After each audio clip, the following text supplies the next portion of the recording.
Good Monday evening to everyone. How are you? It is good to see you, and it's good to be seen by you. Welcome to the show.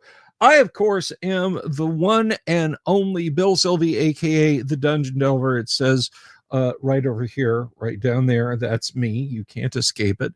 I mean, you could try, I suppose. Hang on a second. Get that on. Is it? Are we gonna work? Hang on. There we go. There we go. Much better. Much better. Now you know we're live. Anyway, Pseudo TPK Advanced Fantasy Games. Good to see you both. Stephen Avery. Yeah, so Advanced Fantasy Games bringing up something very important here. And I want to talk about this for a second, just to let you guys know how awesome you are and everything that you did and you helped make happen.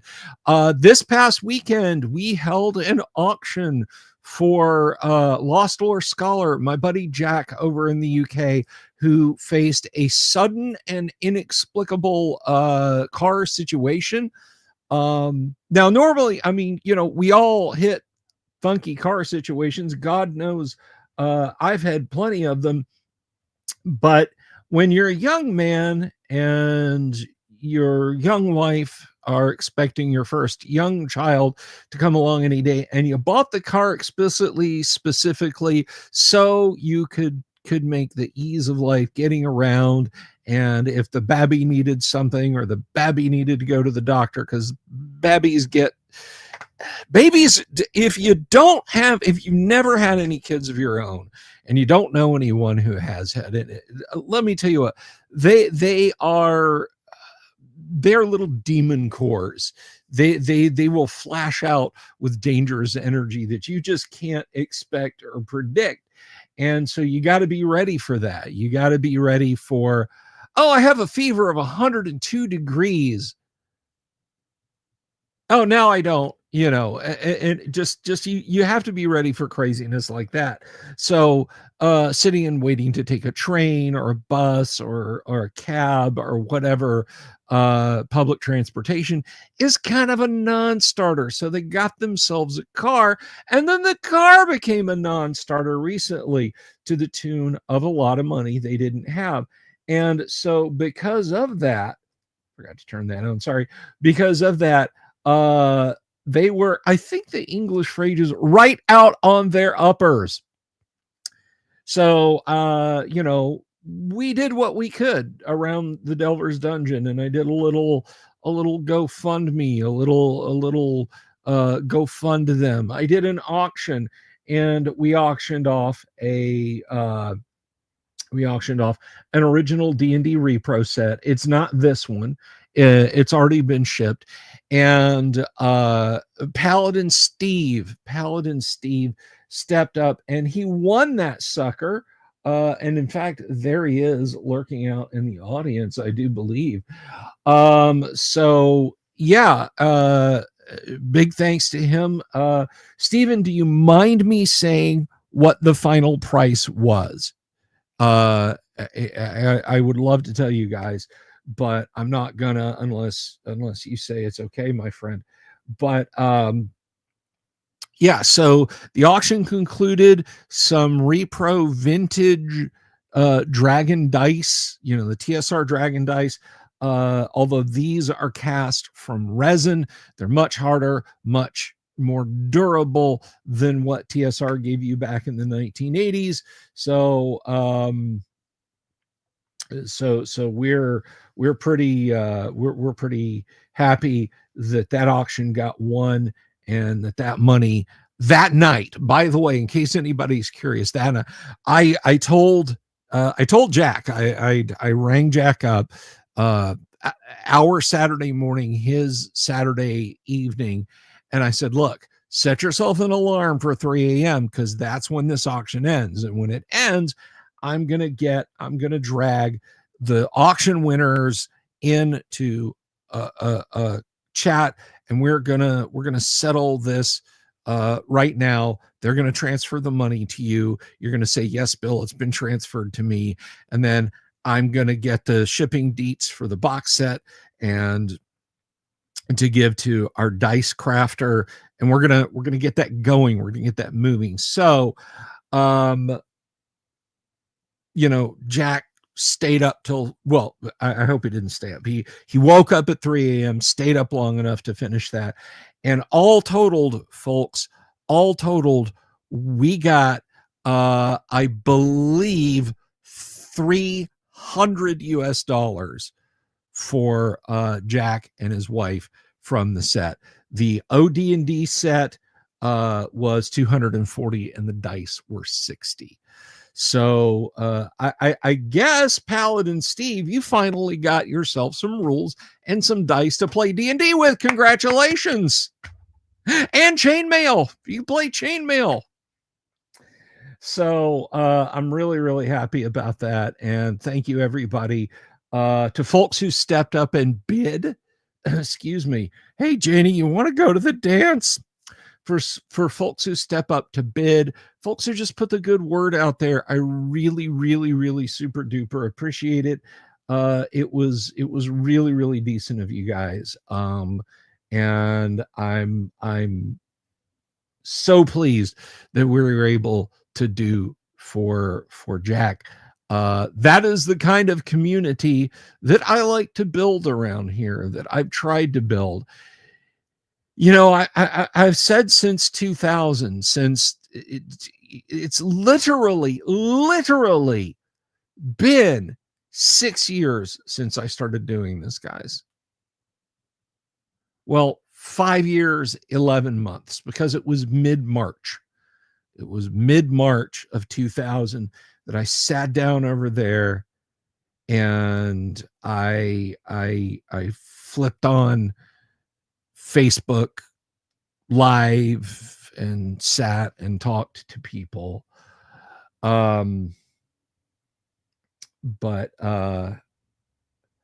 Yeah, so I I've always said that I do this for you guys, for better or worse. Sometimes it feels like for worse, because I'm not. I just sometimes I don't feel like I'm good enough to be doing this, and sometimes I get that confirmed.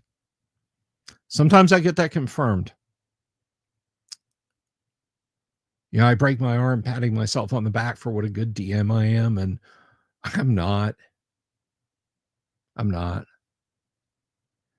But I do it for you guys anyway. I stumble forward and I face plant on the sidewalk and I stand up and I kind of reach up and feel where the chips came out and wipe the blood off my lips, and I just keep moving.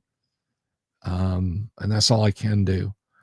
Maybe if I was better at what I did, I had this vision that people would just swarm the auction, and that I'd give Jack so much money it would give like the U.S. Federal Reserve would get involved. But it was just a little. But I just keep on going. I just keep on moving forward as best as I can. So that was that was the auction. That was the auction. Otherwise, not much went on this weekend. I'm behind the 8 ball on getting you fine folks your those of you who are Master Thief level, on getting you your January AD&D mini module. That's coming. And then the February one will come before the end of February. I'm not going to get that far behind the 8 ball again. Just understand that I do appreciate what you do, and I thank you endlessly for it. Yeah,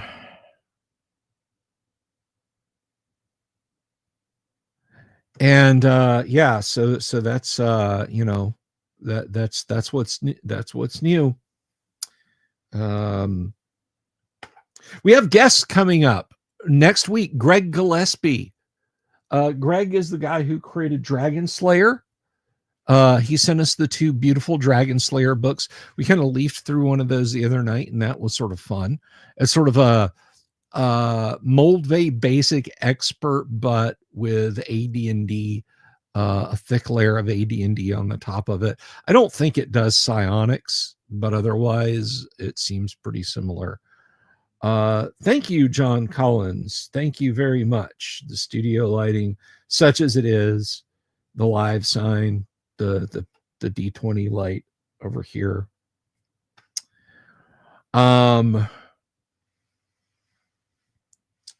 So yeah, that's coming up. And now I'm not sure how many OGs are really still out there, folks that have been along for the ride for multiple years. But I'm really kind of super duper excited about this.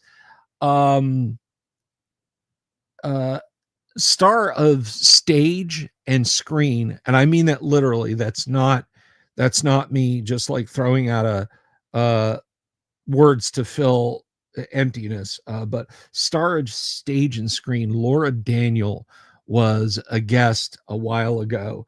Hello, Dungeon Dad 2909. I will just call you Dungeon Dad. How about that? But anyway, she was a guest on the show a few years ago. I first met Laura in Twitter space, and as part of the TTRPG community. She is an endless, ceaseless font of positivity.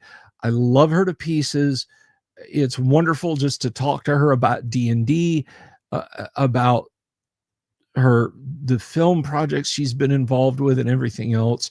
And I always hope to have Laura back on the show again someday. Laura Daniel will be back on the show. I'm currently talking to her. I don't have a where or when set down yet, but that's going to happen. Let's see. We have let me think. Who else do we have? We've got a good lineup of guests coming up, guys. Stephen Avery, you're going to have to get Crom now. Yeah, you're going to have to get Crom. Sorry, bro.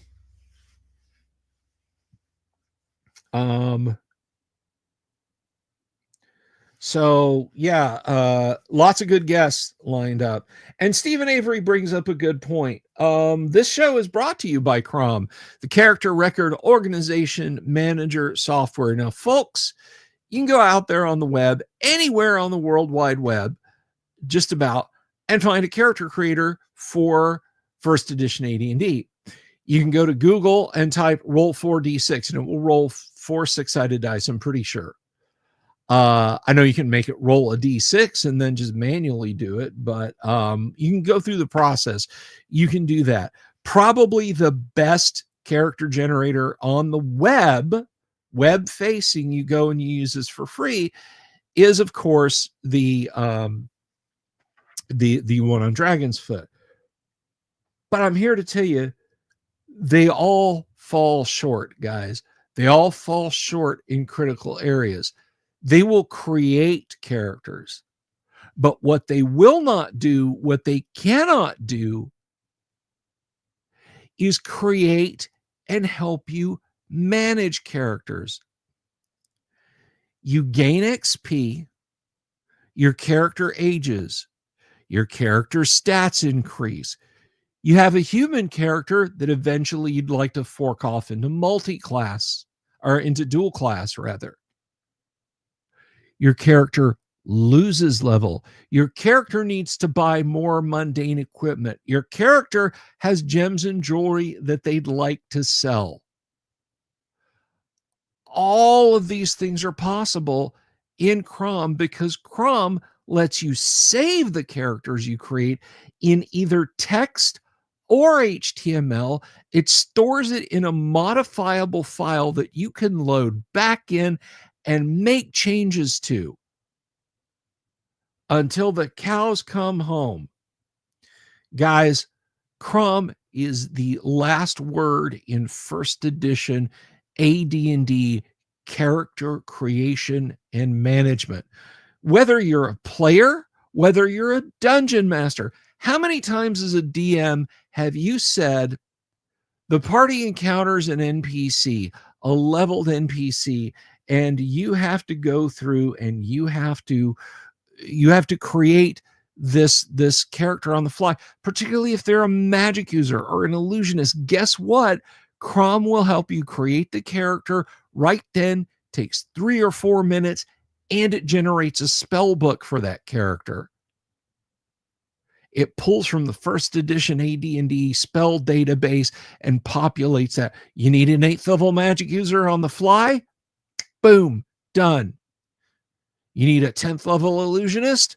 All spells generated right there. No program does it better than Crom. None. And I'll kill on that hill. And it's yours for $25. Drop me an email at the email address going by here, and I will help you get Crom. Runs on Windows 8, 8.1, 10, and 11. It runs on Linux through Wine. It runs on Mac OS through Wine. Crom is everywhere that you want to create characters for first edition AD&D. You want this program on your hard drive. You want to be able to use this application. So please, please, please don't hesitate. Get a copy of Crom today. $25 US, folks. I thought so, Dungeon Dad. That was important to me, sitting down and hacking together a way to randomly generate a useful spell book. Oh, did I mention it does psionics? It does psionics. Did I mention it would create a bard? It'll create a bard. It'll do all that stuff. Get Crom. Bards of Greyhawk says, moo! It's a pretty good little program, and I'm pretty proud of it. I did 90% of it in about 60 days. The last 10% took me about 5 months. It's like, oh, 4D6, that's easy. Save out to HTML or text and then load back in through a JSON. No problem. Restrict certain classes to certain races? Absolutely. Ability minimums? Sure. Alignments? Fine. Buying equipment? Okay. Encumbrance? Good luck. Percentile strength? Madness. Madness. You want it to make bards. Well, it makes bards. Bards of Greyhawk, it makes bards.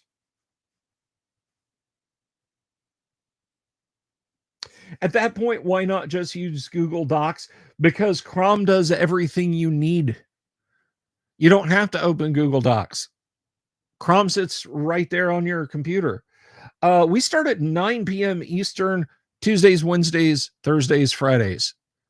Monday, we start early.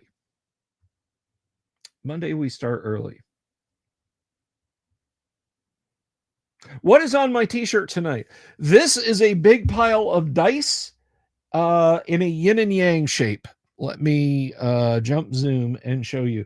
I don't know if you can see that, but that sort of fractal, the sort of fractal like shapes, the energy pools there are D20s. That is what's on my t-shirt tonight. I haven't worn this one before. I got this for my birthday. So, you know what? I think Bards of Greyhawk and definitely Dungeon Dad, you guys haven't seen what Crom can do. So why don't we just run a Crom demo? We haven't done a Crom demo in a long time. So we're going to do that. Let me do this. Is mail one done? Yes, done. Yes.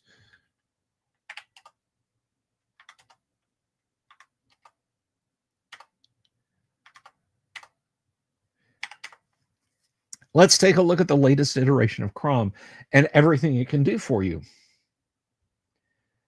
You had a drunk hippie roommate back in the day called Fractals the Clown. Very cool. Dr. David Howard said, he's a bard. He must be a hero or a demigod.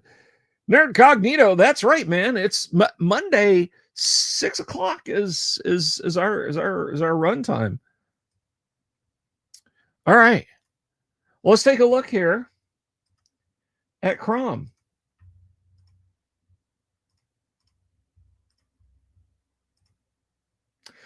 So here we go. This is Crom. You know what? I think we can do a little bit better. Maybe let's come over here and that's better. Okay. This will be a little tough to see to see some stuff on the screen, and I apologize for that. So here we go. Crom Character Record Organization Manager for classic tabletop role-playing games. Create a feature-rich character sheet. Copyright 2025. I should probably make that 2026. Create a new character, load a character, or quit. Let's create a character.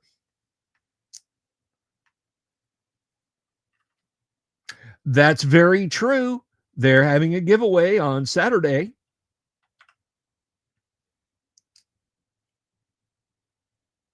All right.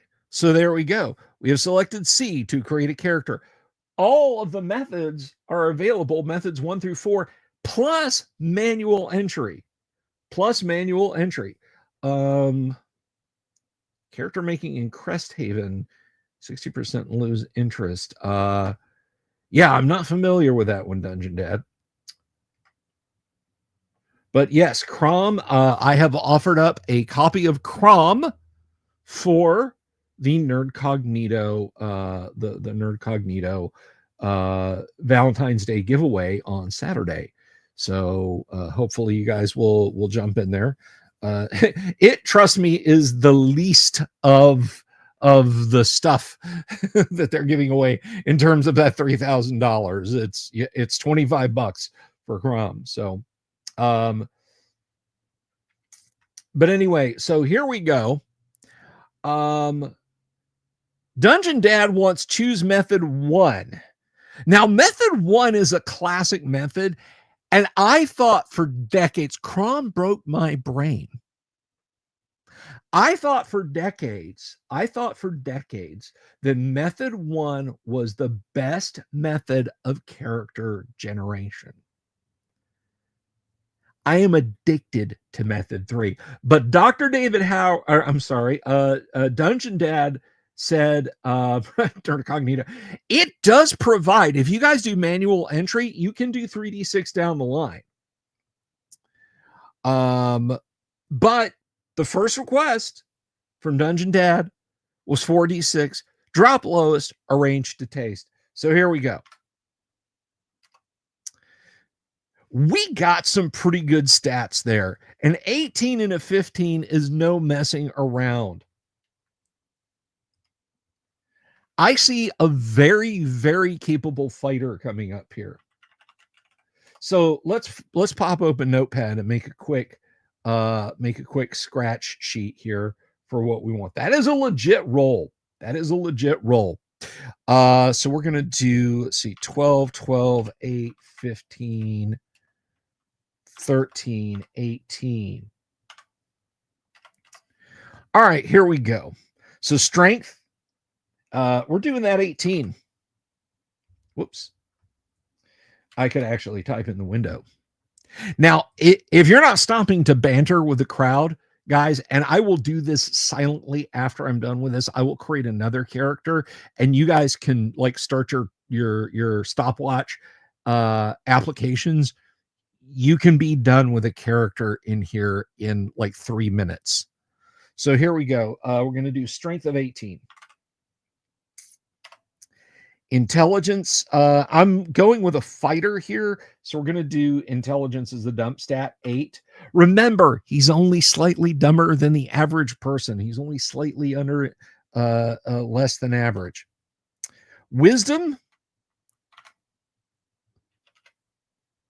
12. Dexterity, Now, this won't really help him, but I'm going to go ahead just for funsies and put dexterity as 13. Constitution, 15. Although I should have put the 12, should have put the 13 in charisma. Oh, well. So there we go.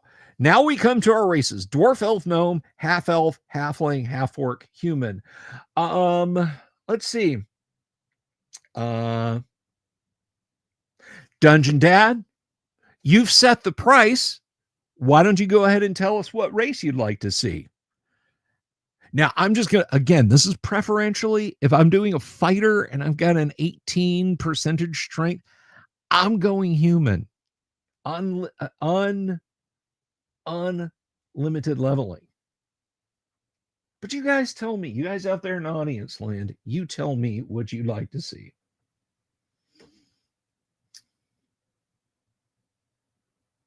And I want to point something out, guys. Thanks to Michael Dale. Maybe a dwarf. I think you mean dwarf, but we can do dwarf. Okay, I gotcha. Dwarf is a perfectly cromulent choice, by the way. No pun intended. But thanks to Michael Dale, I will have physical copies of Crom at EggCon this summer. Yes.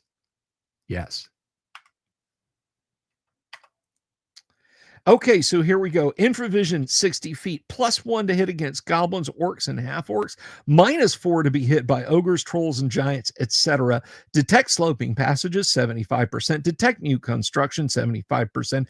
Detect sliding, shifting walls, 66.67%. That's basically 66 would be what that would be 4 and 6 chance. I wish I could hand it out on floppy disks but this is like an 8 meg per. I'd have to get like flopticals. I'd have to go get the old LS 120s and put it.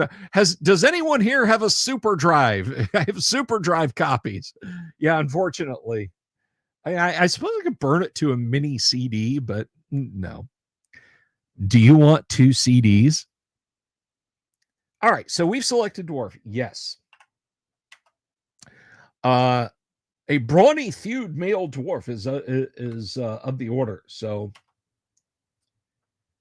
now fighter, thief, or fighter, thief. Mine went to the Goodwill, Nerd Cognito. I debanned all of the 100 megabyte zip cartridges and put them and the drive in a box and took it to Goodwill.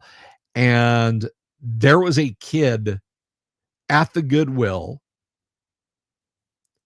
who went, I told him, I bumped into him, like he was looking over some computer stuff. And I said, just junk. Yeah. And he's like, yeah. And I told him about the stuff, the computer crap that I bought Goodwill. And he went to the back of the store to ask them if he could just come and take it. Like if he could just come and buy it. They were horrible. They were absolutely horrible. Oh, thank you for the coffee. Thank you, Rabbit.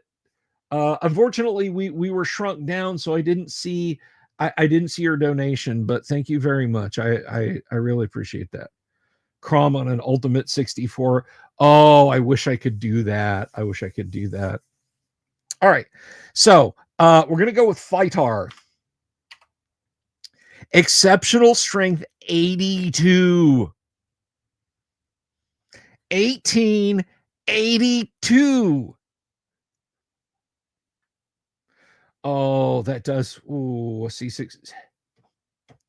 Goodwill's gotten smart. They know what people want for vintage anymore. So now it's like, you can't find Led Zeppelin.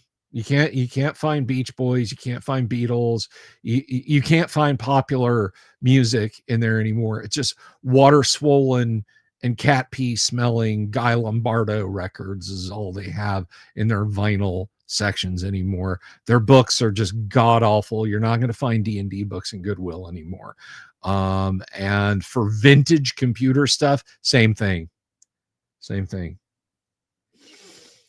All right, so there we go. But you know what? The proprieties must be observed.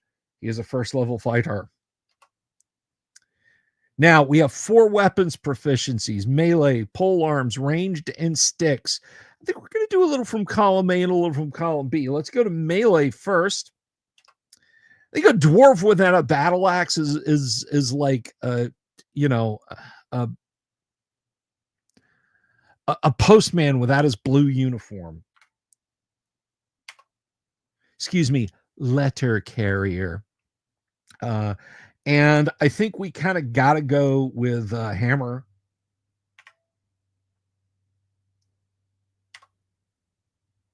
I hate that, Bards of Greyhawk. I hate that, and that's awful, and I wish I'd thought of it first. All right, so we got 2 of our weapons.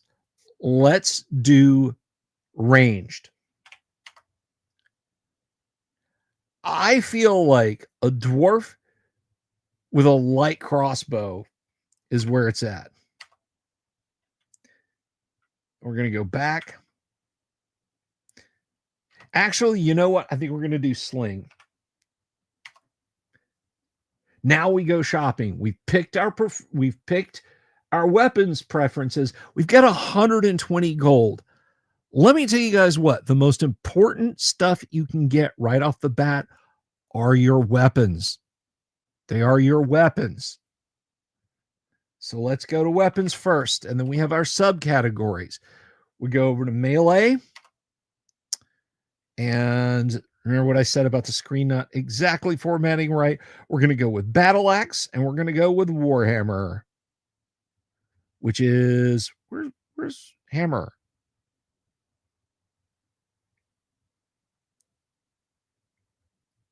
Oh, it's right there. So we're going to do 1 and 7. We're going to do 1 and we're going to do 7. We're going to go back. Let's get ranged. We're going to get a sling.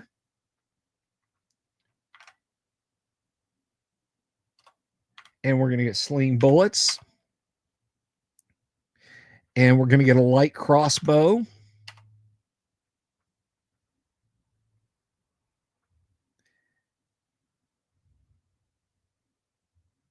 And we're going to get a bunch of light crossbow bolts. So we're going to go, let's get a dozen crossbow bolts. Let's get 1, 2, 3, 4, 5, 6, 7, 8, 9, 10, 11, 12. We still got 100.85 gold.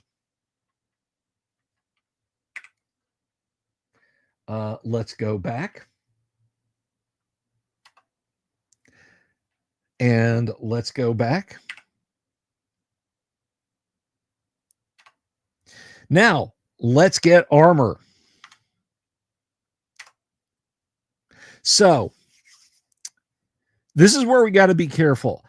I am feeling like scale mail is our best bet without breaking the bank.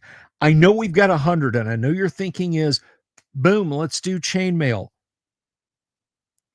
I think we go scale mail. I think we do scale mail. And let's go with a small shield. See how fast our money is going.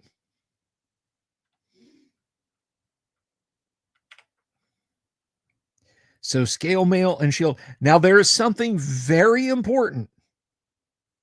There is something very important.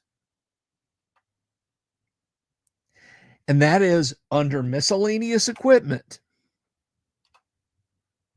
We need a helm. We've got to have a helm, guys, per the helmet rule. So let's go 12. Let's get a small helm. It's a nice small conical helm there. Let's get a backpack.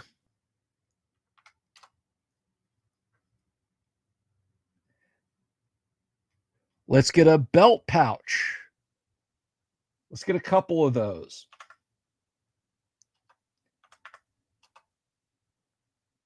Let's get some iron spikes.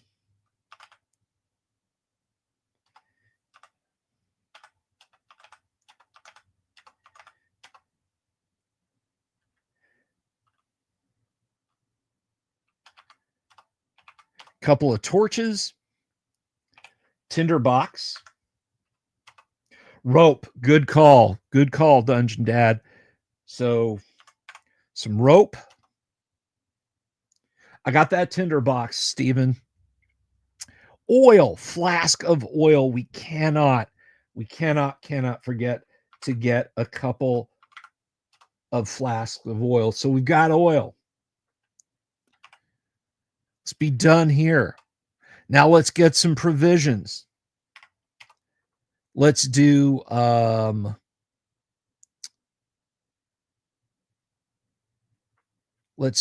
a week's iron rations and a week's standard rations.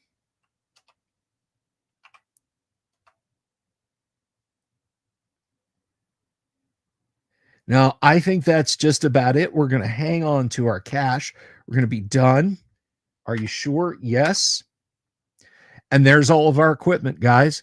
A battle axe, a hammer, a sling bullets, a light crossbow bolts, scale mail, small shield, small helm, a backpack to carry our stuff, a couple of small pouches, iron spikes, torches, tinder box with flint and steel, 50 feet of rope, 2 flasks of oil, couple of weeks worth of rations. Check for psionics. He's a dwarf. No, of course not. Choose your alignment. What do we do for alignment? Stephen Kennedy, don't worry about stuff. Don't worry about stuff that we haven't bought, guys, because you're going to see this. All right.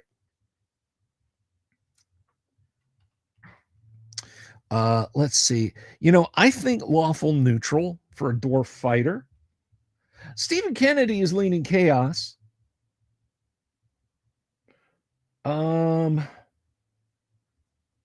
You know what, Stephen Kennedy? Audience asked for it. Audience gets it. Let's do chaotic good. Enter a name for your character. Don't worry, Boone. We'll be right back. So we're going to call this guy Dunzen. We're going to save it to text. We're going to save it as Dunzen. Would you like to create another character? Yes. Because guess what? We forgot some equipment. Load a character. And look there. He's right there listed. Dunzen. And here he is. And now we can look at Dunzen's stats. 8 hit points, first level, 1882 strength. His bend bars, lift gates, his open doors, his weight allowance. All that fun stuff. There's his coins left. Well, let's go shopping. Let's go shopping, shall we? Let's go to purchase. And we're going to go back over to miscellaneous items. We're going to get that 10-foot pole.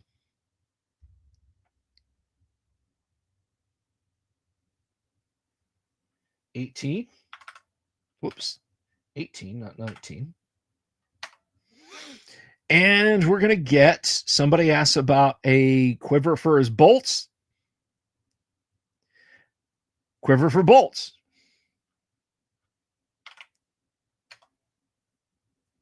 And we're already set with torches and everything else, so we're done now.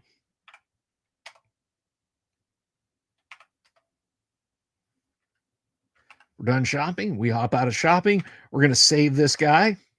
Save him as text again. Dungeon. Boom. We have got a life taker and a heartbreaker. If this dude hits you with his axe, he is going to do 5 to 12 points of damage. He is striking you at +2.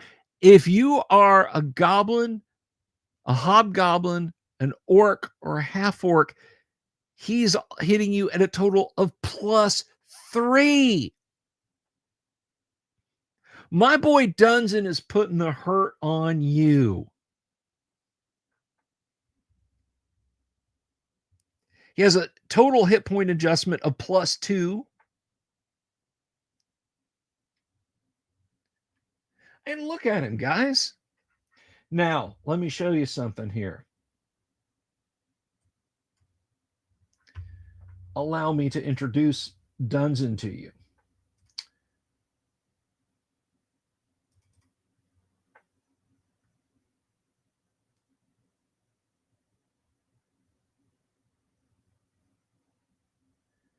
Here we go. Let us stop that, present that, share screen.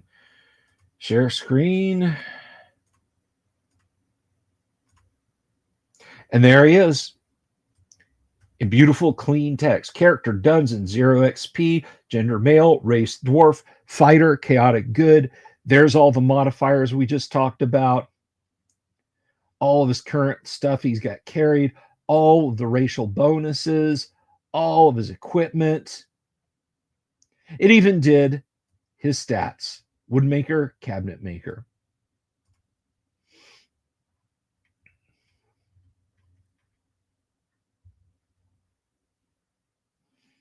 I don't have a printer, but not hooked up to this machine. But if I went to file print, it would definitely let me print. It would definitely let me print to it from here.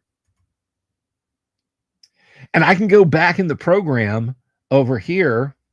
We can do save as HTML. Now I can come in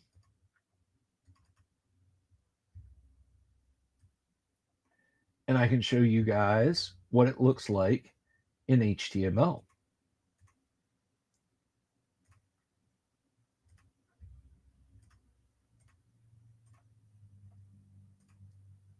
And here's the HTML view. Much the same. Hit point calculations will show you how many hit points you got per level. There's a little floating point error there with the crossbow bolt weights. It pops up from time to time, but it's funny. It doesn't really hurt anything. I'll fix it in later versions. Don't worry. But there you go. Now, let me ask you guys this. Without the distractions of stopping every couple of minutes, do you guys want to see program launch to character saved? Do you want to see how fast this will go? Hello, Odd Scimitar. I guess I'm okay. Do I still have my DM for hire service? Yes, I do. Yes, I do, John Collins. Yes, I do. Reach out to me and let me know. If you guys would like to see this with no interruptions, I will not talk to you guys.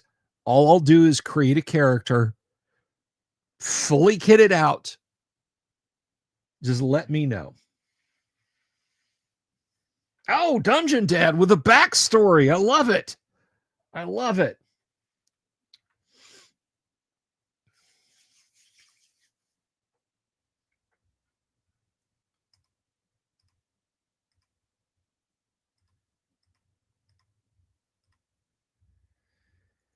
Born in the soot-stained crags of the Deep Forge, Dungeon was always too much for the structured life of a dwarven laborer. Crom now with math. Believe it or not, it almost didn't. I screwed up a lot. No programmer is ever allowed to see the code for Crom. I will never open source this. When I pass away, my wife has been ordered to delete all the backups of Crom that are not sitting on a server somewhere. The code is a horrid mess. So much was stuffed down in to text without me even realizing it. Like, generate a number and then output it as a string. Absolutely. Okay, I need you to add to that. It's not an integer, boss.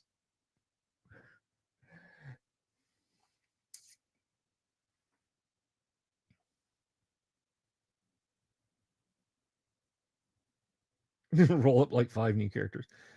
All right, Technicolor Mammoth wants to see the speed of Crom. Dungeon Dad, because I was dropped on my head repeatedly when I was a child, Crom is written in Python. If I could go back and not listen to the people who said, oh, it's just write it in Python, man, this is just a bunch of scripts, I would have done it in C, or I would have done it in BASIC, not Visual Basic. Basic, not an object-oriented basic. I understand BASIC. I don't understand Python. A whole bunch of Crom is ChatGPT. How do I fix this? So, yeah. All right, here we go. Technicolor Mammoth wants to see the speed of Crom. Here we go.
I'm just going over the character here, guys.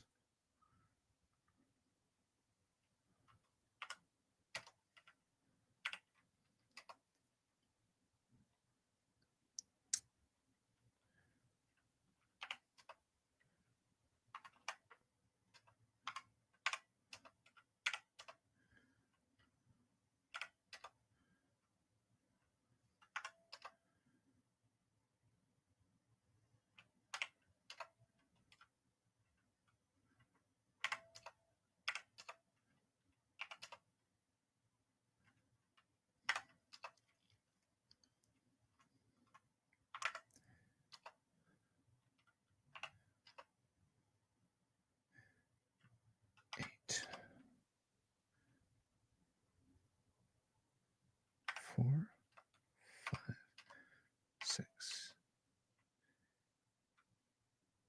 8, 9. Done. Provisions. 6,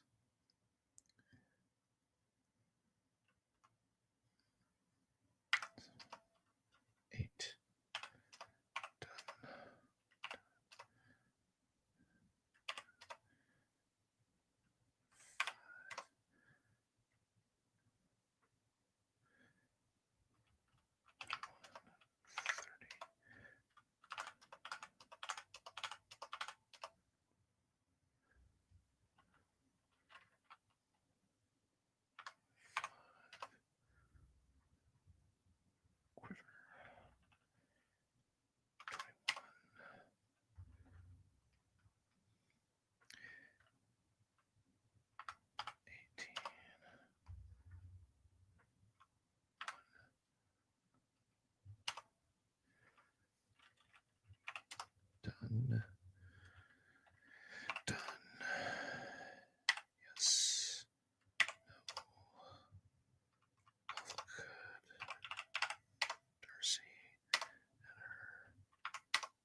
I don't know if anybody was tracking that, but that's how fast I created a 343 Cleric Fighter Magic User half elf with all equipment purchased.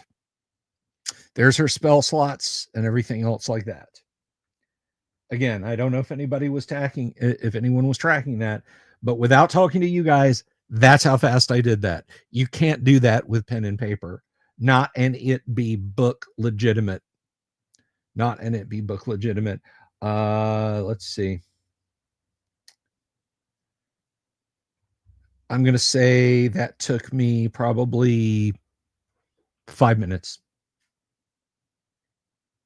So there you go, guys. That's Crom. That's Crom in all of its glory and all of its strength. And if you're interested in a copy, it's $25. You drop me an email at the email address that is going across the bottom there, bsylvie@gmail.com, and I will hook you up with a copy of .crom. You see what I did there? So let's talk about what we've got going on. Your program didn't see that. We'll probably, yeah.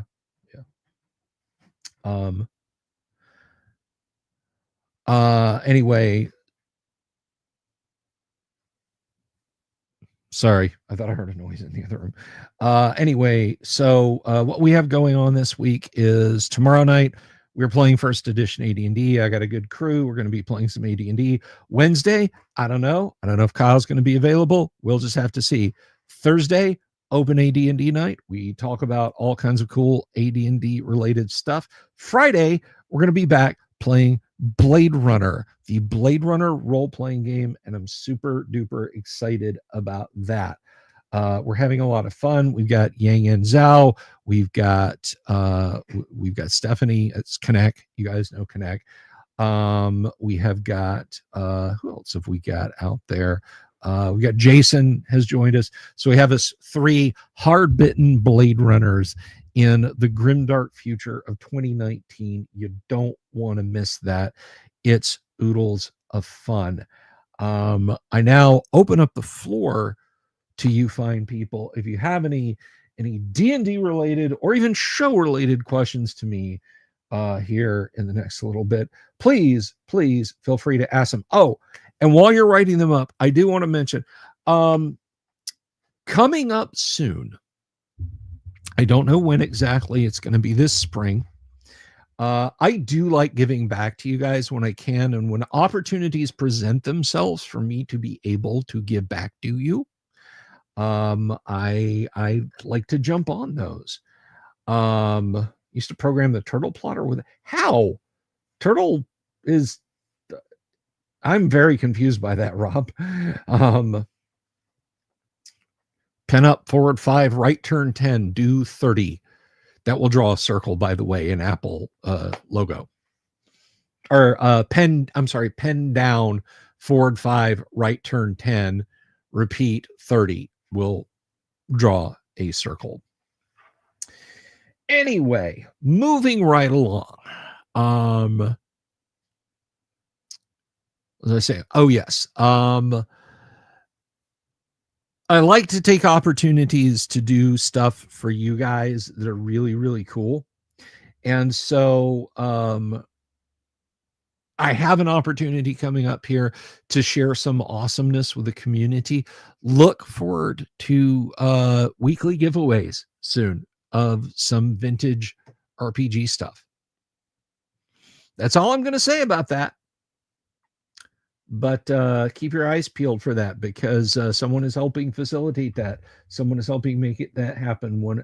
An awesome one of you guys, an awesome audience member out there is doing that. And I'm really, really, really, really excited by and looking forward to that. So, anyway, the floor is now open. If you guys have any burning questions about AD&D that you would like to ask me, please go right ahead. And again, I think that character creation of Darcy was about 6 minutes, maybe 5. The timestamp on the character creation says 6:52. The timestamp on Technical Mammoth saying, let's do it, Dungeon Delver, let's see the speed of Crom, was 6:46. So yeah, 5 or 6 minutes to create a whole ass character. And I'm really pleased by how flexible it is. But Darcy, oh, her spells, by the way, her spell book was created. Her spells are Erase, Friends, Hold Portal, Protection from Magic, Read Magic, and Shield. Her level 2 spell is Knock.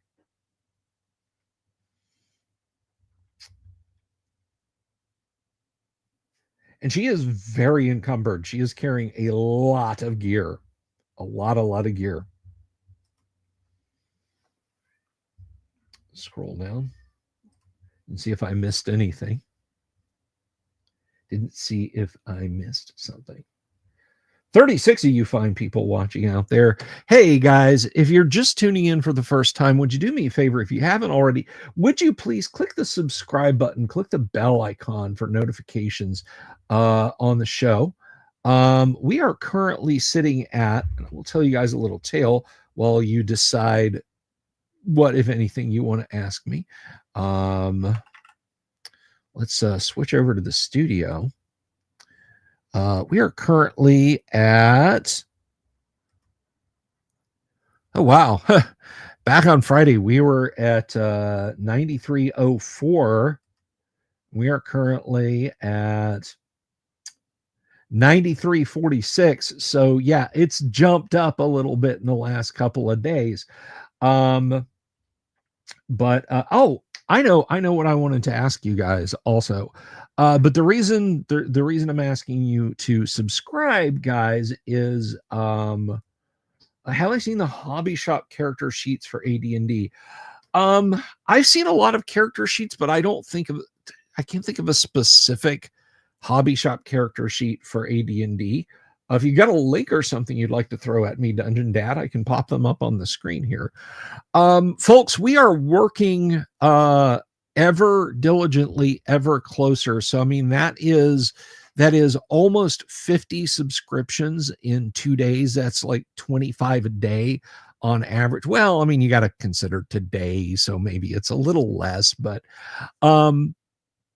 here's the thing. When I hit 10,000 subscriptions on this channel, we, you, me, Mrs. the Dungeon Delver, we are going to have ourselves a little bit of a conclave. Hello, Mrs. the Dungeon Delver. You're taking my name in vain again. I am taking your name. I'm taking your name in praise. How absolutely dare I? Mrs. the Dungeon Delver right over there, if she wants to dip into the camera. They love you out there. You play big with the with the family crowd over there. Mrs. the Dungeon Delver, everybody. But I was just telling the folks that when we hit 10,000 subs here on the channel, which you can see we're drawing ever closer to, we're going to, I know, right? This was not supposed to happen. That was supposed to be an empty, hollow, meaningless boast that would never come to fruition. I told you so. So we're I am not above saying I told you so. As my favorite phrases of all time. I'm sorry, Gonzalo thinks that I'm going to get cooties from you. He said gross girls. But anyway, so we're gonna have an in real life convention. And thank God I have her. That means it probably won't explode into flames and crash and burn. So we're really looking forward to that. And every one of you folks that subscribes gets us a little bit closer to 10,000 and the celebration of this channel and all the stuff that you guys have helped make happen. So if you haven't clicked the subscribe button, don't do it for me. Do it for Colleen. Do it for Mrs. the Dungeon Delver. You suck up. Yeah, well, I know I know these people. But anyway, so anyway, I hope you had a lovely day today at work, my dear. She didn't. No, it wasn't bad. It's just spinning plates. Yeah, plates all the keep them spinning on the on the Saber dance place. Show them your Dungeon Cat shirt because you're rocking some. I am Dungeon Cat. I am Dungeon Cat. Lexi used to be Dungeon Cat a lot. Still is. She's just screaming at me. Yeah, she's more screamy cat. But anyway, she wants me to sit down and watch the replay of ice skating. Go watch the replay of ice skating. Go watch ice skating. Mwah. There we go. Lexi, I'm coming. Ice skating. John Collins wants to know what the ray gun on my monitor is. Well, there you go again. Sorry, no, that's the Reagan on my monitor. This is the ray gun on my monitor. This. Okay. All right. What this is a Nuka-Cola Nuka blaster for Fallout 4 that my beloved daughter got me for Christmas a couple of years ago. One of my beloved daughters, I have more than one, got me for Christmas. My only gripe is it does detach. It's not supposed to. You should not pop this off. But it's not an actual squirt gun. It's not an. I think they missed a beat there. But this is a Nuka World Nuka blaster. And I love it, and it sits right here on my monitor until I do something dumb like move my mic some way and send it flipping off into the ether, which you guys have probably witnessed way more often than you should have. So that's what that is. So what else is happening, guys? Question for you guys. I asked this in the YouTube community, but I want your feedback. Since you guys are sitting here, I want your live feedback. I basically do two kinds of shorts on YouTube, two kinds of short videos. One is where I just do the fact stuff. I have my my scripts here, right here from the home office in Peoria, Illinois. Ladies and gentlemen, top 10 facts about advanced Dungeons and Dragons. Gonzalo, do we have a little, sorry, it's my little Letterman joke. But anyway, so I go through these, you guys know, and say, did you know in 1982, TSR attempted to salvage a sunken ship? And I record that, and then I cut the pieces, I trim the audio down, and I cram the words as closely together as I can without it just sounding like the Micro Machines guy. But also one thing I found that is really helpful is vertical slices from interviews with TSR alums. And like this afternoon, I uploaded a short with Stephen Marsh, who explains where he got the names for the Exitachill and for the I've forgotten now, but for two slightly unpronounceable D&D monsters. And it was a lot of fun. And I remember talking to Steven, and I remember having a lot of fun talking to Steven. What do you guys prefer? Do you like the vertical slices? Do you like the factoid stuff where I do a little slideshow of images? Do you like them both equally? What do you like? What do you guys like? And I'll do more of that.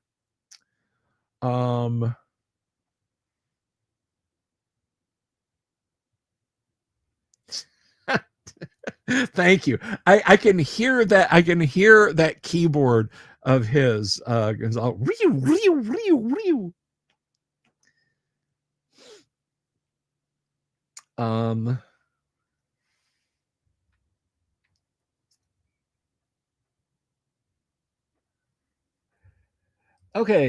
Have I ever run an AD&D game in space or in another plane of existence? Yes, I have. I have sent my adventuring party to the elemental plane of air.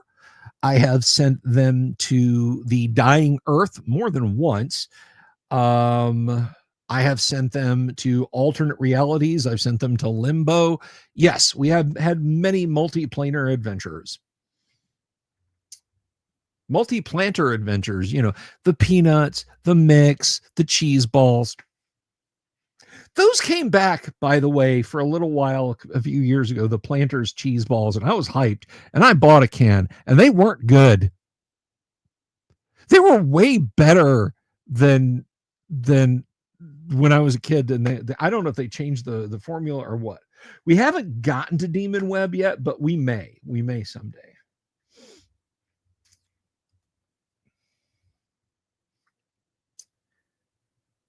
So Michael Dale says he's a fan of informational. Did you know? Not a fan of the weird split window shorts where people have been putting up. Oh yeah, okay. So that the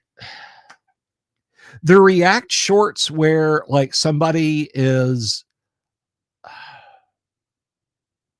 There's a dude, and I can't remember his name now. I used to watch his stuff pretty regularly, and I don't anymore because I don't like him. Like I don't like him as a person. Like I don't watch your videos to hear your little snarky drops about stuff that don't have anything to do with anything. Stay in this lane. And so I fucking dropped him, but he's got like 3 million subs. So who fucking cares if I watch him or not? But he had a computer repair place, and I thought his stuff was pretty funny. But his shorts have started becoming that, he's standing there and smiling like this while he's doing his voiceover. And if you're watching on a mobile device, you're basically seeing him repair a laptop in a space that's like this big because he's doing that split screen nonsense. Not that he really hit the point anymore where his stuff, and another reason I quit watching his channel was his videos stopped being about, hey, here's a problem that happened with somebody's machine. Here's how I fixed it. And it turned into, oh man, it's so hard having a business. Let me tell you, having a business sucks. You don't want to have a business. Having a business sucks. It sucks to be me. It's so hard. It's so terrible. I do things for people and they never appreciate. Like, okay, man, I literally just wanted to know how to flash the BIOS in this Lenovo. So he had his thing going. But yeah, one of his videos got recommended up to me the other day. And it was worse because it was him collabing with another annoying YouTuber. So they were both in postage stamps, one on top of the other. So yeah, I don't like the weird split window video. A split window video in something that's like, a little like 2/5 the size of a dollar bill on on a computer screen, unless you like just, yeah, my 27-inch monitor, I'm going to put a YouTube short so it's now this tall and this wide so I can see what the hell you're doing. Anyway, how much do I play the encumbrance or vision light in your games? Very much so. Crom makes it not a bookkeeping problem. You add equipment to your list, your character gets slower, and it is reflected on the list. And I will tell you, hey, guess what? Your character went from moving 5 inches around to 3 inches around because you had to have the ornamental battle axe. So I do play it up a lot.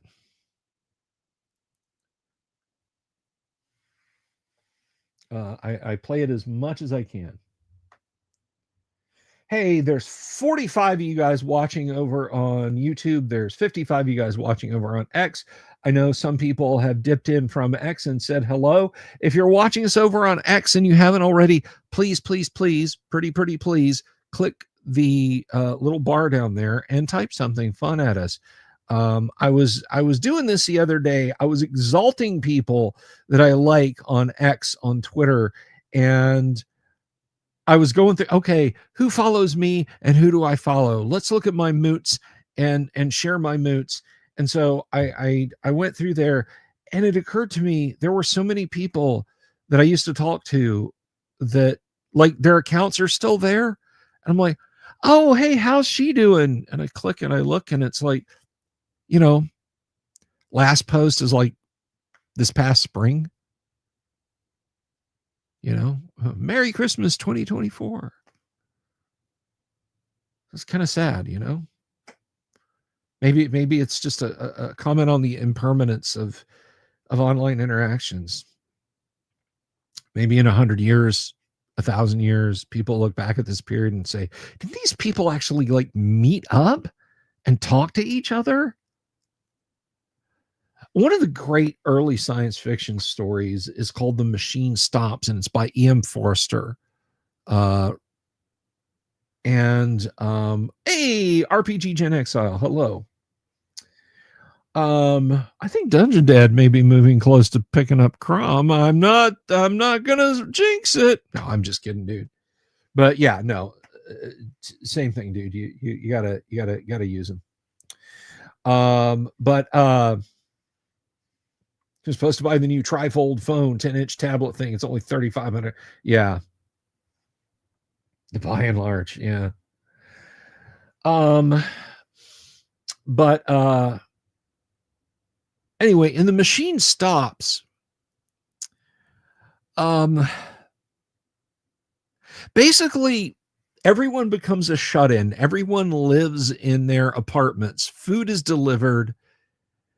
Meetups are only virtual. Nobody travels. Like, I'm not making this up. The Bible has literally been supplanted by a user manual. Also, you need to understand, The Machine Stops was written in 1906. It is a very old science fiction story. And the main character realizes that the machine is breaking down. It's kind of a blasphemy to say the machine stops. The machine is gonna stop someday. But people just, they don't touch grass. They sit in their apartments. They have virtual meetings. They pull up information on screens and have it telephoned to them. And I remember reading that as a kid and feeling like, just like, oh, that's terrible. That's awful. But that's kind of where we are now, I fear. And I don't want the apocalyptic ending of The Machine Stops, but at the same time, maybe the machines should slow down just a little bit. Have I seen Surrogates from I have not. It sounds familiar. Very much so, Dr. David Howard. You know, one thing I'll say, I was uniquely positioned for that event, let us say. I was uniquely positioned for that event when it happened because my Monday night AD&D group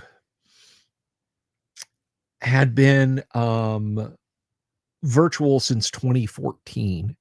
So when March of 2020 rolled around,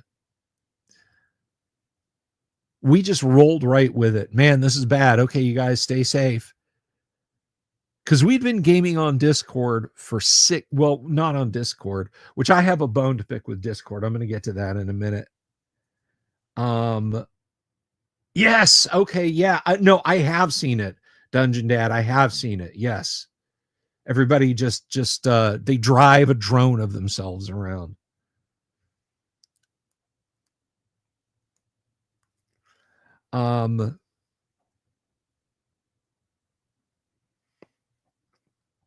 But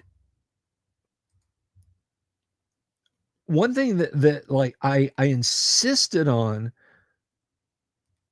with folks was don't let your D&D games die. Don't let them, don't feel like I can't play D&D anymore.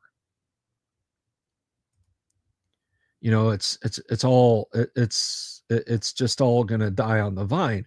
I said, it doesn't have to. And here's how it cannot. And I talked to people a lot about how we did it and how we helped. And now,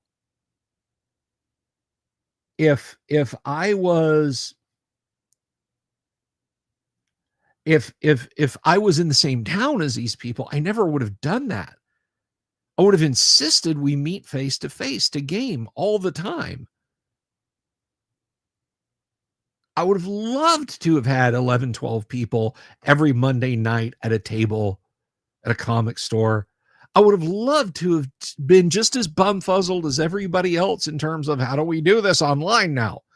But the fact of the matter is, with one exception, and now no exceptions, because that player has moved away from the state, and he literally lived right near me, was Tracy Lesh. Everybody, I had players in Kansas, I had players in Jersey, I had players in Tennessee, I had players in Texas, and players in California, players in Washington, players in Oregon. You get the idea. People all across the country. And I'm glad that I got to game with them. And if it helped people get their game on, what we learned and what I was able to share with people when human malware started infecting folks, then good. Then it served a purpose.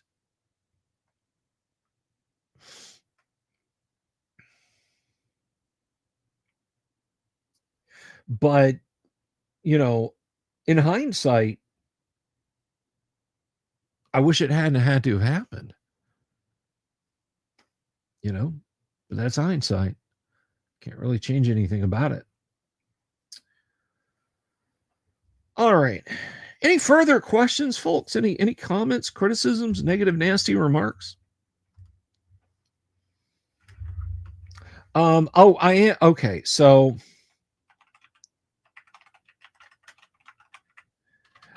I'm going to take a minute here. I've talked a lot about Discord. We do things on Discord. We do the convention on Discord, the upcoming guac we do on Discord, and yada yada yada, and blah blah blah. That by and large may come to a slow roll and a halt, and I may have to find a new. There's, what? Let me see here. I remember what it's called, but I don't remember what it's called, but let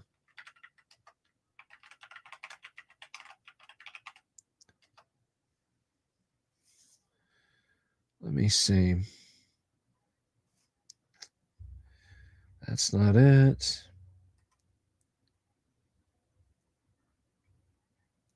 I may be looking at something like I may be looking at something like Revolt soon. I may very much be looking at something like that. Because Discord is Discord is now talking about, we want a picture of your face and a picture of a government ID. Guys, Discord got breached to the tune of 1.5 billion accounts. Personal data leaked. I'm not giving Discord anything.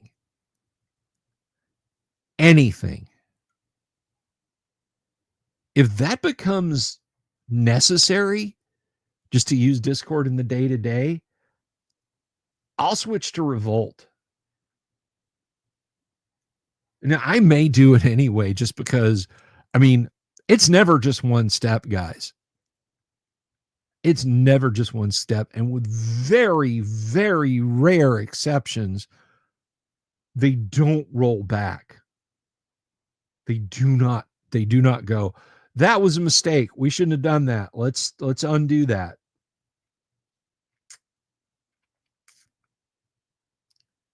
I love the community on Discord.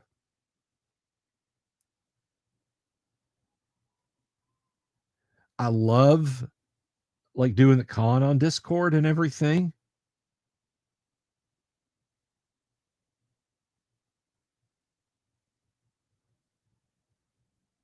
But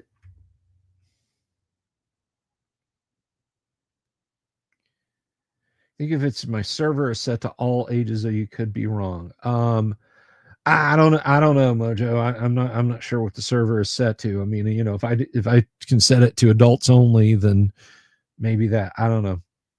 I don't know.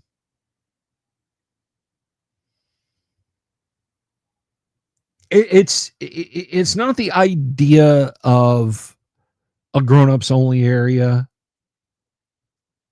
It's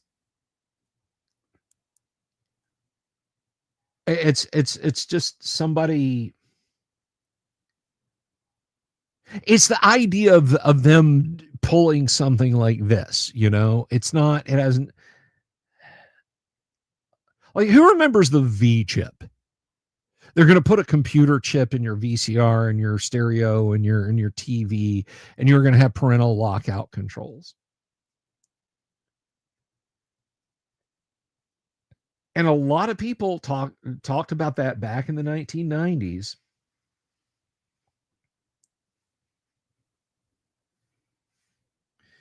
They talked about that in the 1990s. And the interesting, you saw the weirdest team ups on being against the V chip. You saw the weirdest team ups, and you really found out who was who when it came to the V chip, who was really pro free speech and who was just blowing a lot of hot air. And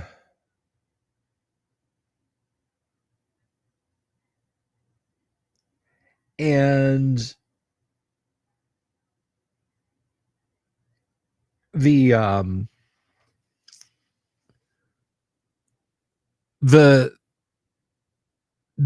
fact is none of us who were against the V chip hated the idea of computer advancement or fine controlling your content. We hated that implementation of it because of what it meant for the future.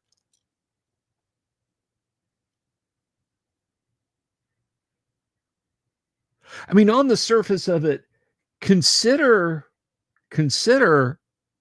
the rating systems. Do you guys know who the MPAA are?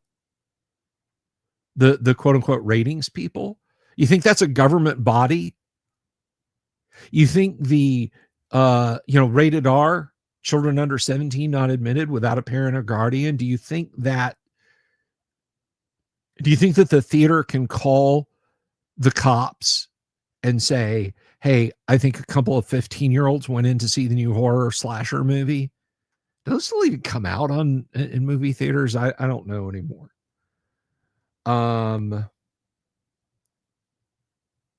It's this tiny little group of people, and they advise movie theaters. They're not a government body. They're not elected. The government doesn't listen to them. They just advise movie theater chains. That's it. That's all. This tiny little group of people got together and decided what you were going to see and what you were not going to see. And some very smart filmmakers back in the day very quickly figured out what they were doing.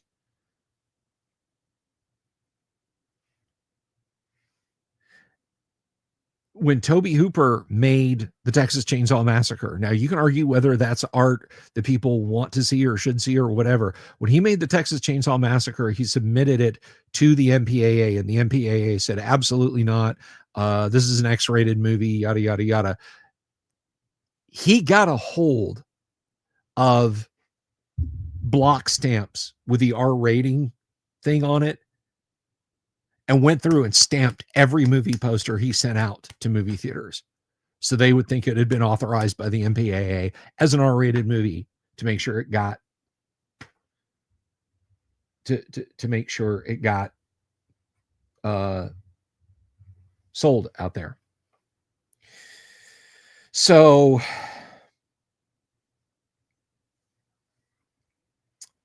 that is what that's what this is all about, guys. I mean, it's just, we don't want kiddies to get in and see adult movies. I mean, no, certainly not. It's not like we're going to hand over artistic control of an entire industry to a group of utterly anonymous people who answer to no one. Well, there you have it. So that's where I'm at with this whole Discord thing. You don't want kids getting on the wrong Discord channels, do you, Bill?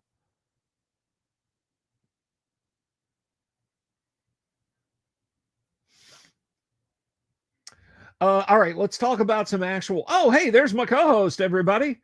Viking Hat GM says, I like the contain strong violence. Yeah, I don't mind descriptives. You know, sure, tell me what's in it. It's like the old joke, alcohol, tobacco, and firearms. That sounds like a fun weekend. You know, I'm okay with them saying it contains this, that, and the other. Yeah, list me up. Hell, I might pick it based on that.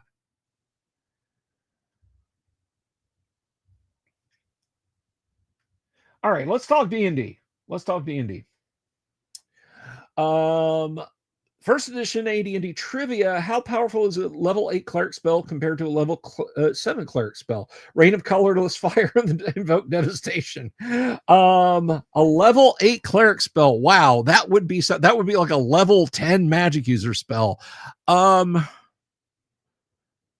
mean, I have a vague recollection that in Dragon Magazine they actually did a April Fool's 8th level cleric spells and 9th level or 10th level magic user spells that address that very thing.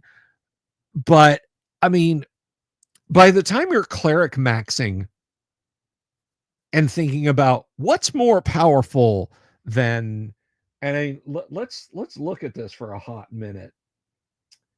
Let's go over here and look at the player's handbook and look at what we get in the 8th level of clericdom.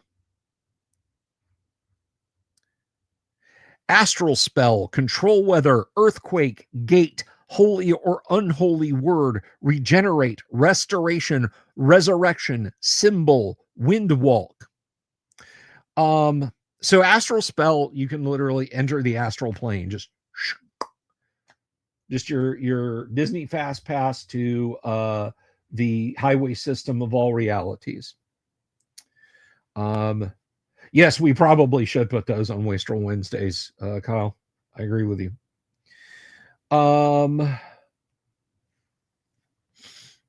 Control weather is pretty potent. You know, I want a hailstorm. I want an ice storm. I want a drought. That's pretty potent. Earthquake. Open the ground up under your castle. The walls collapse. My army charges in. Fairly powerful spell. Gate. I'm going to open a hole between my reality and a higher or lower plane. Something is going to come through it. Something is guaranteed to come through it. Will it be what I want? I don't know. But if I'm facing Mesron the Mad, certified Tarask tamer, I'm going to want something a little bit more powerful than Bob with his crossbow.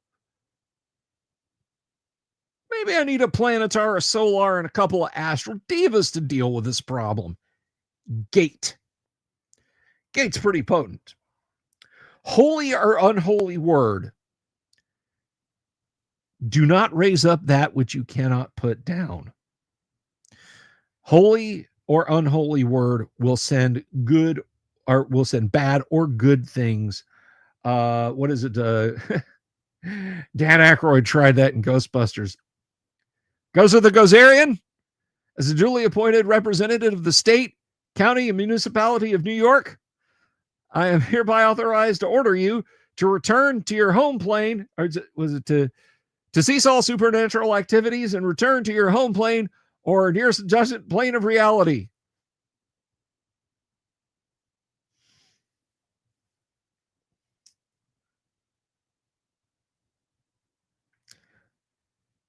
Regenerate. Bob lost his arm when he pointed at Gozer and told her to go away. regenerate. Restoration. Bob lost his goddamn mind when he pointed at Ghost of the Kosarian and told her to go away. Bert. Restoration. Also, she level drained him. Restoration. Although, honestly, I mean, by the time you can, I'm of two minds. Okay. By the time you can cast Restoration, whoever got level drained, like the 5th level fighter who gets level drained, look, just adventure for a couple of months. Suck it up.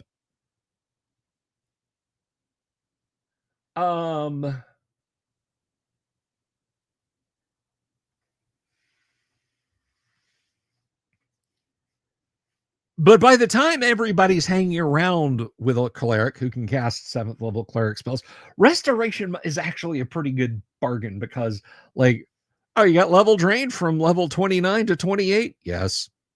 How many XP does it require for you to get to get up? 1,200,000. Oh, baby, we're hitting you with Restoration.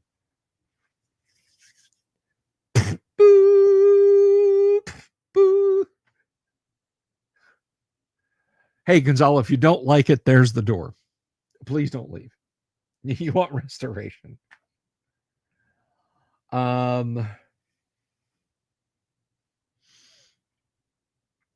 Resurrection. Resurrection is a powerful one. See, Ray is dead. It's like, all right, Bob, I'm going to raise you back up from the dead. Have we got all Bob's parts and they're in the right place? You're sure about that? You're sure? His foot's supposed to be there? Yeah, that's what I thought. Put them where they go. Zot. Kyle, be quiet, man.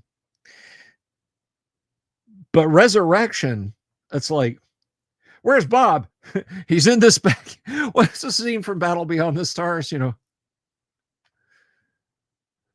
Lord Sador, this is the emissary from Umatil. It's like a bag of powder.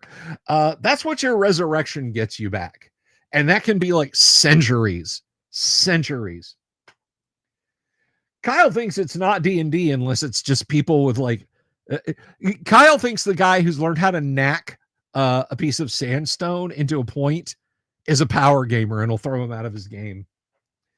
So Resurrection, yeah, that's pretty powerful. Symbol, you can do fear, pain, death, that sort of thing. It's basically, it's just, you just think like the yellow sign or the Vurish sign from Call of Cthulhu, an Eldritch sign.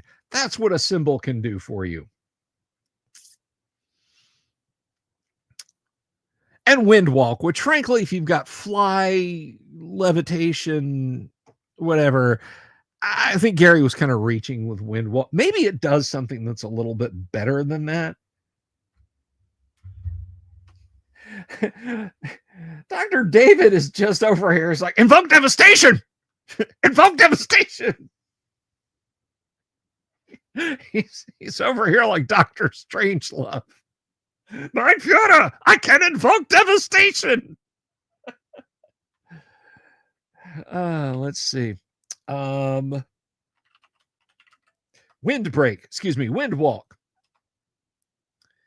All right, so here's what Windwalk does. I just want to make sure that because it seems like such a waste of a 7th level slot to basically be able to do what magic users can do at 4th level. Enables a cleric and possibly one or two other persons to alter the substance of his or her body to cloud-like vapors. Okay, so it's a spell of gaseous form. A magical wind then wafts the cleric along at a speed of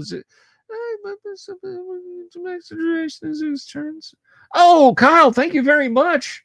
Kyle just out here making it rain. Dollar bills, y'all. Thank you very much.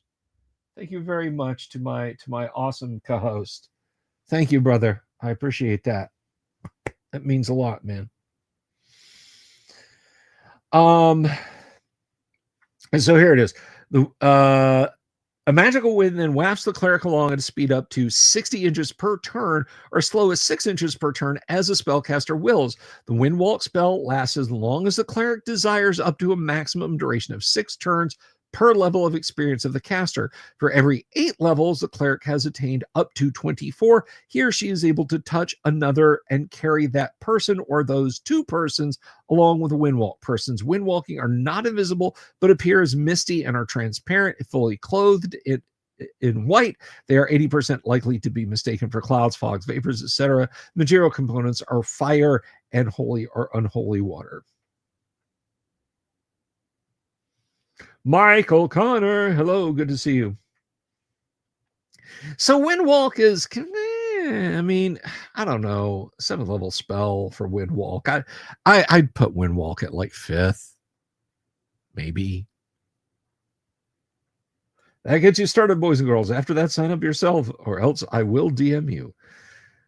Kyle, do you mean direct message or Dungeon Master? That's what I want to know.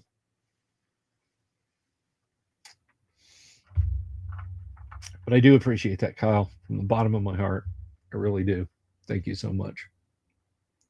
70 of you lunatics are watching over on YouTube. That means 1 in 7 of you got one of those memberships.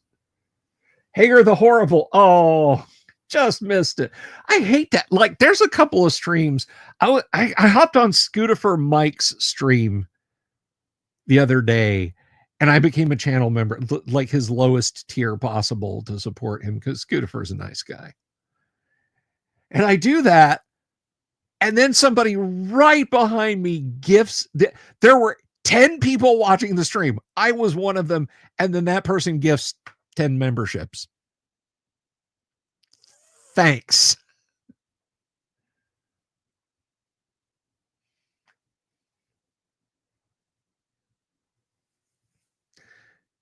Guy, you're going to get rendered is what's going to happen. You're going to wake up one night, like, you know, in some industrial loft, duct taped to a chair.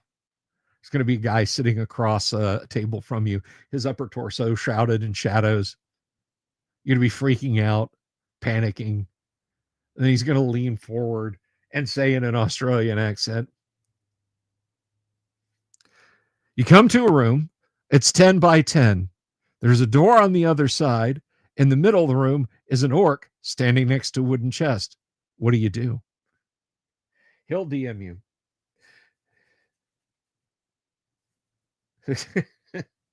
Talk to me about D&D, or he will talk to you. Kyle's a lot of fun to talk to. I wouldn't fear that.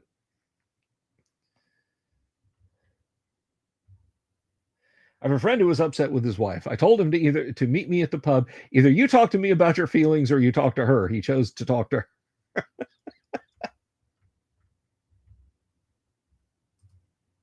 I'll be honest with you guys. I can't be down around Kyle. I can't. Kyle will bully me. He won't let me be down. I'm just kidding. Kyle is incredibly good people. And I've said before, he's why I miss a real roll 3 die 6 in order.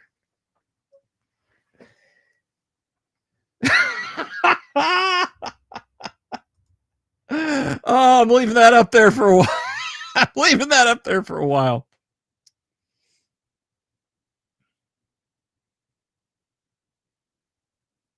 Light the wooden chest on fire.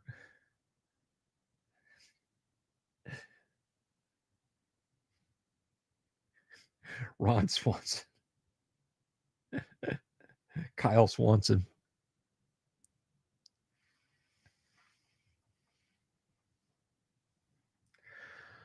I knew a guy named Carlos who worked at a diner. I'd go in and have a coffee every day. I'd pay him $1.65 for my cup of coffee every day for 6 years.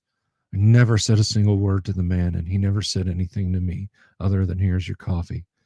Best damn relationship I've ever had with another person in my life. That's my best Ron Swanson impression. You guys can just roll with it or not.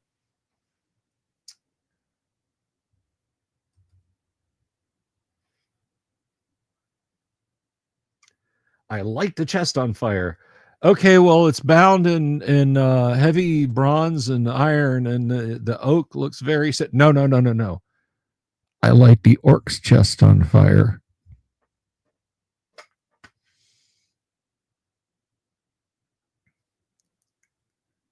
You know, I have a confession to make. I've never watched a single episode beginning to end of Parks and Rec, but I've watched so many Ron Swanson clips. It's not even funny. Goes to the big box tool store. Hey, sir, can I help you with anything? I know more than you. But my favorite Ron Swanson line is the whole team goes to England for some reason, and he's actually they're two awesome lines right next to each other. One of the people there says, "Well, I am going to go do this, this, and this, and take in some of the wonderful history." Ron just holds up his digital camera, takes a picture of himself in front of Buckingham Palace or House of Lords, I don't know, and looks at her and says, "History began on July 6th, July 4th, 1776. Everything prior to that was a mistake." How often do I use mimics?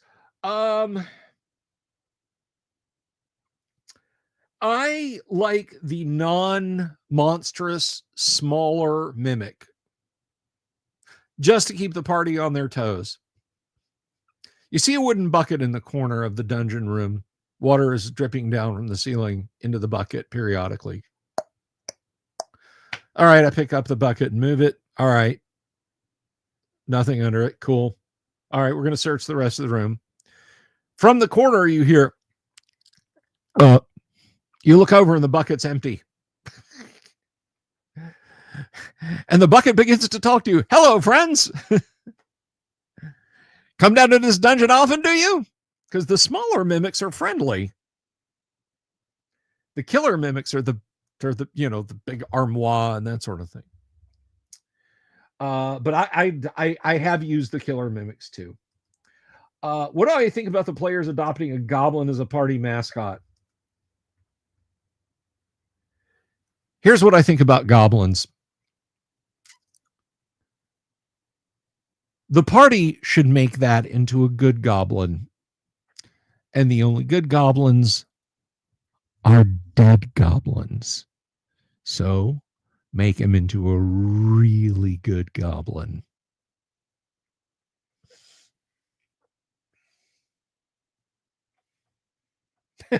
There's another Swansonism. Give 110 or give 100%. 110% is impossible. Only idiots recommend that.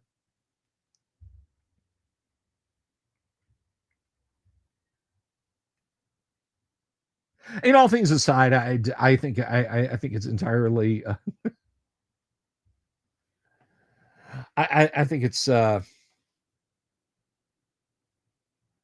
Lily killed a goblin last night. Her first kill.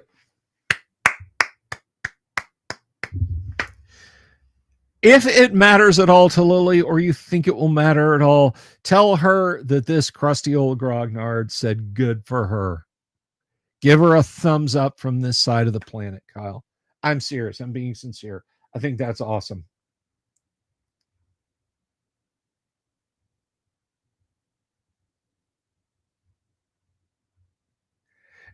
Gary's take on monsters, as far as monsters converting to good and that sort of thing, was, if they want to convert to good, convert them to good, and then knock them on the head before they can backslide into evil.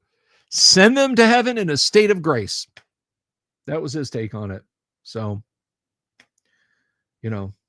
I'll leave that to you to see how awful or wonderful that is. But I will also say that when it comes to, but what about baby orcs and baby goblins? Nits make lice.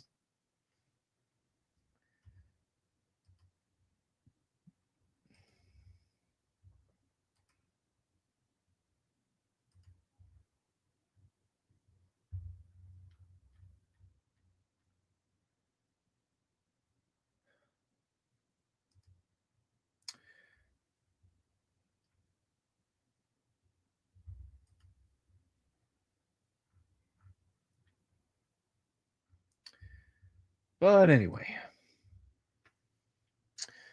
this is awesome. We're at 67 of you people watching over on YouTube. I really appreciate it. 67 is really cool. So that I think that pretty much brings us to where we're going to be. Kyle, let me ask you something since you're there. Are we playing Yes But this week on Wednesday? If you don't know for sure, that's fine. Ping me after the show, but I just wanted to check with you before I told the fine folks what our complete schedule was going to be, because tomorrow night we're playing first edition AD&D.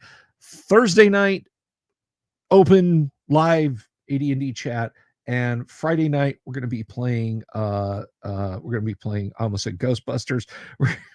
Wow, we're going to be playing Blade Runner. Can you roll to dodge responsibility? Yes, you do so successfully. You do so successfully. Hager says, question, the game you played in last week, party got split and the DM bounced back and forth between the Discord channels. It was choppy and boring. Any tips on how to do that without breaking immersion? I don't know. I honestly, look, if you're face to face, if you're sitting in the same room with people and a group of players or a single player goes out, if the DM's got to get up and walk over there with them, if the DM's got to stop and write notes, if the DM has to send private messages to them or hop into another Discord channel with them, it's the party being split is a problem that goes all the way back to 1974.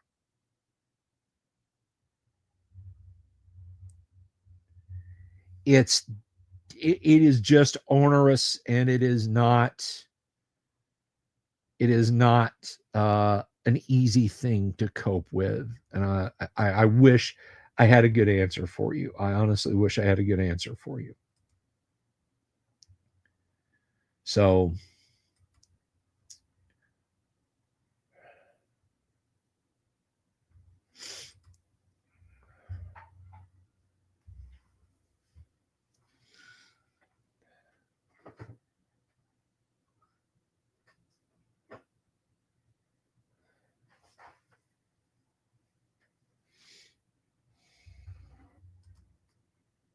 never split the party. Never split the party. Never split the party. Mrs. Dungeon Delver out there in the kitchen. Don't split the party. Don't split the party, fools. I mean, even if it's not intentional, like your mission at that point, if the party is split, is to abandon any additional exploration. Any additional exploration. You fell down a pit, you start looking for ways to climb up out of that pit. Don't be like, we'll walk around and see if we can find a flight. No. You get your spare clothes out, you get your 50 feet of rope, you get your 10-foot poles, you get your climbing spikes, form a human chain, get that person up off that level. Well, if they were teleported away, you know,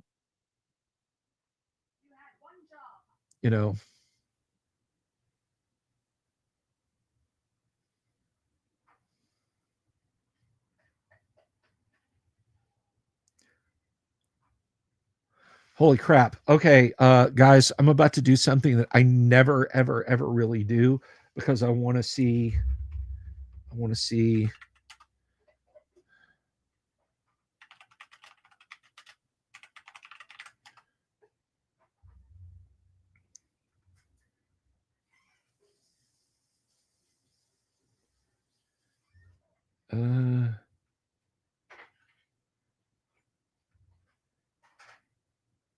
Send me a link or something. Michael, send me a link in Discord chat. I would love to hear about that. I don't want to mess up and stop the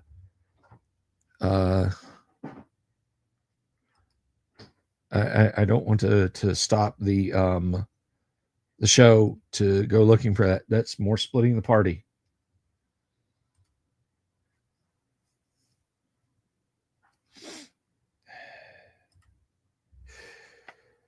But anyway, otherwise, that is wild. I hope you're right, Michael. I really hope you're right. All right, so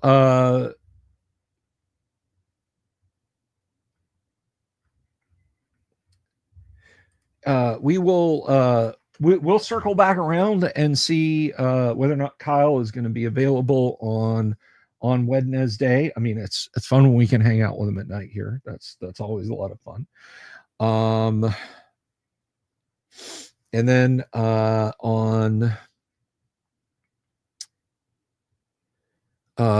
Tuesday, first edition AD&D, Thursday, open RPG chat, and then Friday, of course, we play Blade Runner. I think that's about it, guys. That's all the questions I got from you, or that you gave me, something like that. I don't know.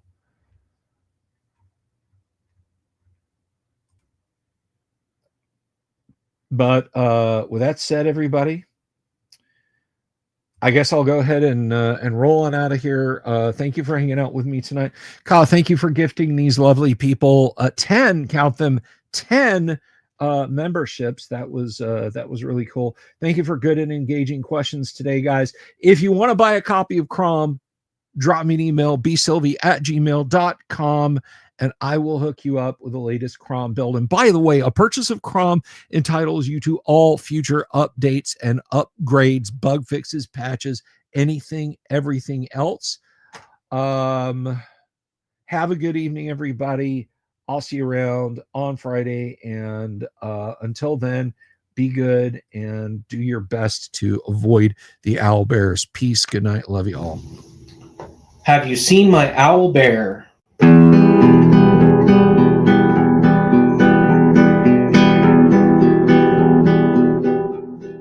Here's to all the weirdos everywhere, in the woods and in the air. Have you seen my owl bear? Should I shave off all my hair? Bobs are all around, some live in tunnels underground. Some are fat, some are rich, some are sleeping in a ditch.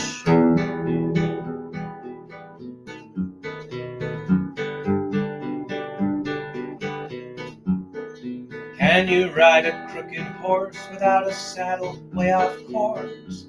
Naked as a toad, all the way to Smoky Joe's. Have you seen the little creep driving fast in his little green Jeep?